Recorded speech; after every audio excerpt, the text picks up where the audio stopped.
Hey, good morning, guys. It is March 15th. Beware the Ides of March. Sorry, some Shakespeare just came back to me there. Um, and Chambers is teaching out of Mark 10:32. Mark 10 is basically just kind of the journey of Jesus toward Jerusalem with the disciples teaching them along the way. Um, the rich young ruler has just come to him, and he told him that unless you sell, what must I do to be saved? And then he says, you need to sell everything you own, give to the poor, and he goes away. And then Jesus is teaching about how hard it is for a rich man. We actually dealt with this the other day, this passage. But further on down, Jesus is walking ahead of them in verse 32. And it says, and they were on the road going up to Jerusalem, and Jesus was walking ahead of them, and they were amazed, and those who followed were afraid. And Chambers kind of takes hold of this idea of following Jesus and with a little bit of dismay and fear, and what to do with that or what to think of it. And so,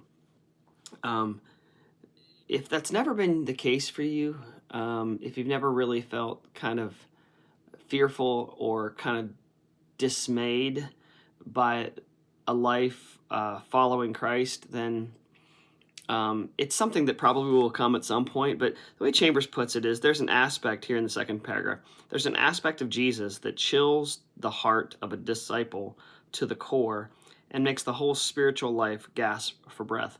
And I think I would compare it to this. Sometimes if you've ever met someone that's absolutely just intense, like they are so intense, and it's an intensity that's not obnoxious. It's intimidating. That they are so intent on a goal that they have a hard time sometimes really dealing with the trivial stuff that we find ourselves kind of swimming in the trivial pool.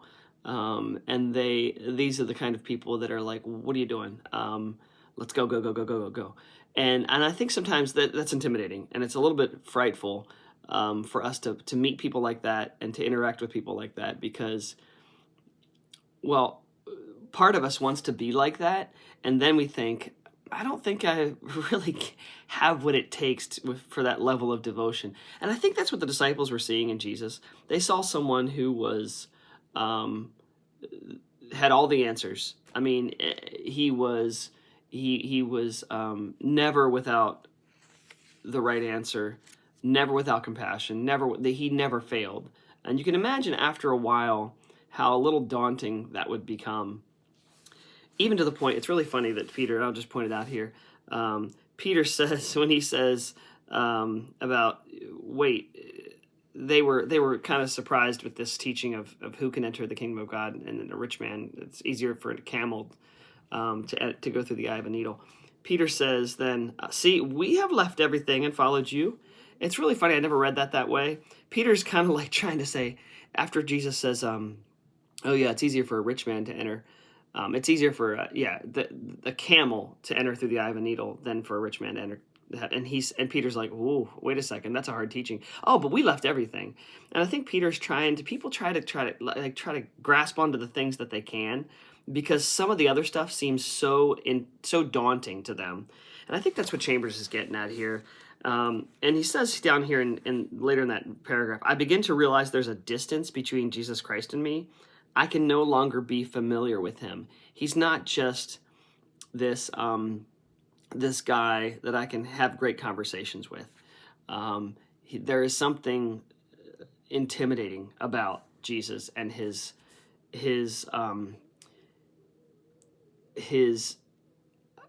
I would say that, he set his mind, or he set his eye towards Jerusalem. He's literally running into the fire. You know what I would compare it to? If you've ever seen a good military movie where the captain of a platoon, if that's the right rank, I'm not sure about ranks, but the captain sees the battle happening in front of him, and he says, come on, men, let's go. And I've heard stories about this. This is not just movies. We're running straight into the into the battle with those following behind him. I think that's kind of what the fear was with the disciples. They're like, this is something different that we see in Jesus. We know that he has had confrontations with the Pharisees, and now we see him just driving straight towards this, and what he actually outlines for them is going to be his death. I'll finish up here. Sorry, I got a little distracted there. We do not know how to begin to follow him, is what it says down in the next that next paragraph. And he calls it the discipline of dismay. And I think that's one thing. So a couple things I would leave you with. And sorry, I went a little long. First of all, don't be disillusioned by your dismay. When things don't quite add up and you think, I don't know how to be that intense. I don't know how to be that focused. I don't know how. That's okay. That's okay. Neither did the disciples. The disciples were also struggling with that as they walked along with Jesus. But just, again, the abandonment part, learning how to just lay it down and say, okay, I don't know, but he does. And I think we're, and I said there was a couple things. That was just one. Let's leave it at that because we've gone over. I'll see you guys tomorrow evening, actually. I'm really looking forward to the discussion about evangelism and how we can do it better. How can we be better at introducing Jesus to people. Have a great day.